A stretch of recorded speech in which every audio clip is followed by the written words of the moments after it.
अस्सलाम वालेकुम नाज़रीन, मैं हूं आपका मेज़बान सैयद ज़ीशान हैदर और आप देख रहे हैं मेरे यूट्यूब चैनल सदार टेलीमीडिया। इशफाकनामा के 97वें प्रोग्राम के साथ आपकी खिदमत में हाजिर हूं। आइए शुरू करते हैं आज का इशफाकनामा। नाज़रीन, इशफाक अहमद साहब फरमाते हैं, जौहर चौक से रक्शे पर क्लिफ्टन जाने का इत्तेफाक हुआ। रक्शे वाले ने गाड़ी के शीशे पर "ये सब मेरी माँ की दुआ है" का स्टिकर अवेजा कर रखा था। यह देखकर मुझे हंसी आई। फिर मैंने उससे पूछा कि रक्षा चलाने को अपनी वालदा की दुआ करार दे रहे हो, क्या ये इतनी बड़ी फजीलत है? रक्शे वाला मुस्कुराकर बताने लगा, साहब, मेरा ताल्लुक मुजफ्फरगढ़ से है। वालद का हादसे में इंतकाल हो गया तो सगे ताया ने मकान जायदाद पर कब्जा करके वालदा और हम 6 बहन भाइयों को घर से बाहर निकाल दिया। माँ हमें अपने भाई के पास लेकर कराची आ गई।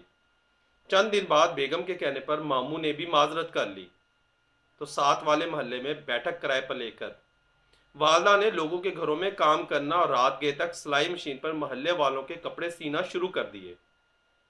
तालीम का तो सोच भी नहीं सकते थे, इसीलिए छोटी सी उम्र में सब्जी मंडी जाना शुरू कर दिया।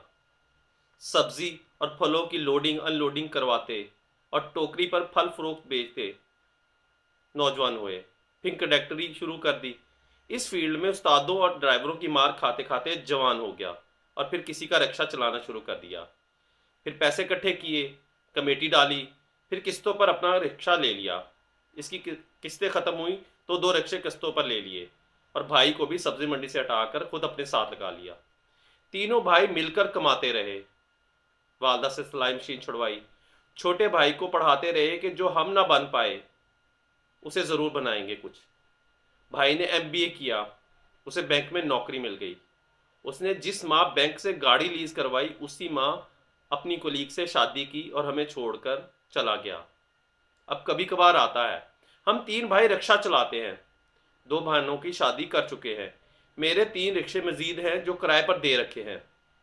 सरजानी टाउन में गुज़श्ता बरस एक छोटा सा घर भी बनाया है। वालदा ने अपनी पसंद से मेरी शादी कर दी है। हम लोग इकट्ठे रहते हैं। अब हम तीनों भाइयों ने एक प्लाट ले रखा है। इसे खरीदकर इस पर एक और घर बनाकर अगले 2 सालों तक दूसरे भाई की शादी का सोच रखा है। चूंकि वालदा साथ रहती हैं तो उनकी दुआएं भी हमारे साथ है।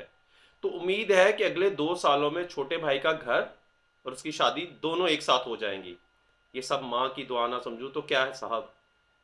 बाकी का सफ़र खामोशी से कटा और मैं सोचता रहा कि मुझे अपनी वालदा की दुआ के बायस जितना ज़्यादा अल्लाह पाक ने बिना मेहनत के दे दिया, इससे कहीं कम किसी को अनथक मेहनत के बाद हासिल हुआ। अपने नाशुक्रेपन पर हज़ार बार तौबा इस्तगफार की। आपसे भी गुजारिश है कि किसी की हैसियत का मजाक मत उड़ाएं। क्या पता उसने इस मुकाम तक पहुंचने के लिए भी अपनी हड्डियां गला दी हों। नाज़रीन, ये था हमारा आज का प्रोग्राम। उम्मीद है आपको पसंद आया होगा। अगले प्रोग्राम तक के लिए मुझे इजाज़त दीजिए। अल्लाह हाफिज़।